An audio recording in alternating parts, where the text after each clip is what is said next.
All right, then, what's really good? Today, I'm going to break down the main card of UFC Fight Night Blades versus Pavlovich. I have tackled the prelims already, so if you haven't seen that already, go back and have a little look. It's some really insightful shit going on there. Just to get this news out of the way, I've just found out within the hour that Song versus Simon will be moved to headline the worst looking card of the year, which is coming at the end of the month. Now, I'm not going to lie, this did take the jam out of my donut a little bit, but we've still got a really nice looking main card here. So I'm not going to pussyfoot around on this. Let's just keep it short and sweet. As always, you can find me on Twitter and Instagram. Like and subscribe, drop a comment, would really mean a lot. Let's get into the meat of this delicious shit sandwich. Alright, a lot of people are picking Jeremiah Wells, and I do get it. He absolutely destroyed Court McGee, who, despite being old, is very tough and usually very hard to get out of there. Wells absolutely dusted that chin in double time. He also beat Blood Diamond before that one. Try saying his real name without sounding like you have a lisp. It's really hard. Pretty much everyone's beaten that dude, though. I mean, he's 3-2, and he only got his chance by being Adesanya's special little buddy. Wells also beat Warley Alves, who beat Colby Covington back in the day. Not a bad win, but the guy's kind of washed though. For me, Semi the Jedi is a slightly different cat, very well rounded.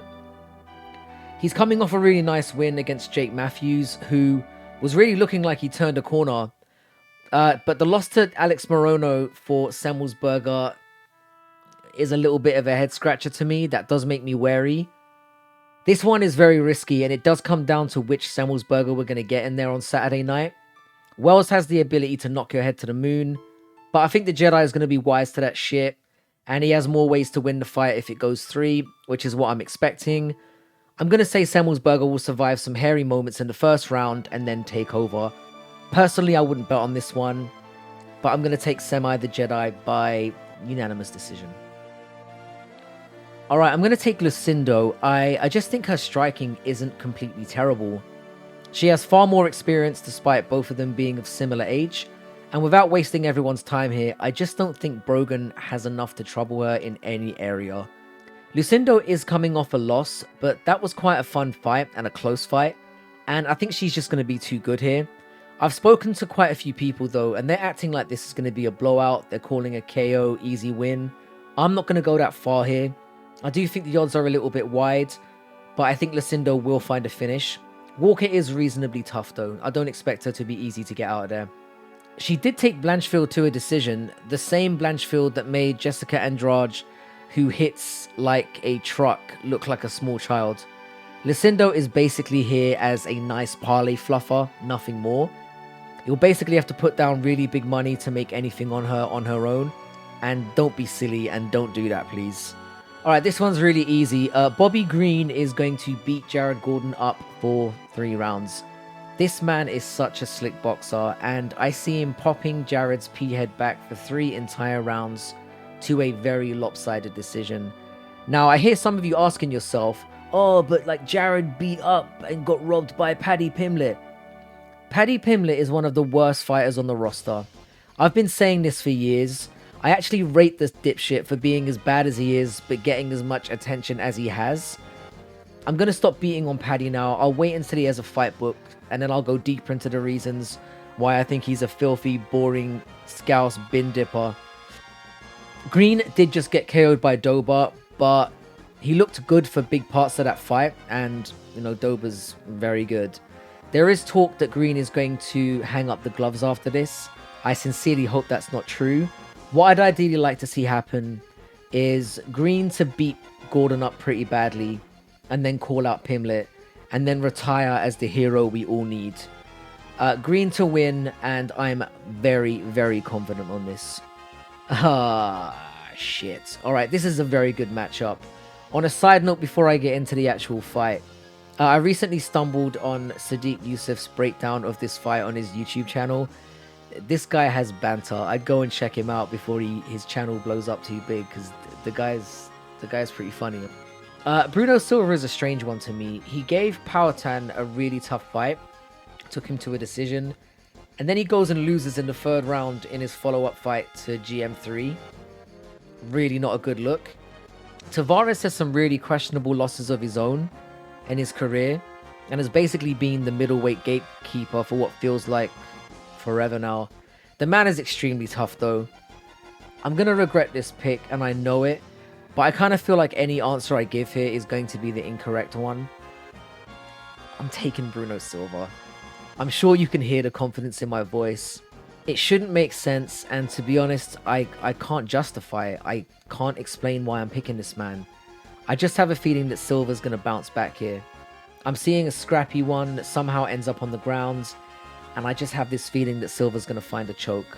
I'm not basing it on anything too deep. You know, I'm just going with my gut on this one.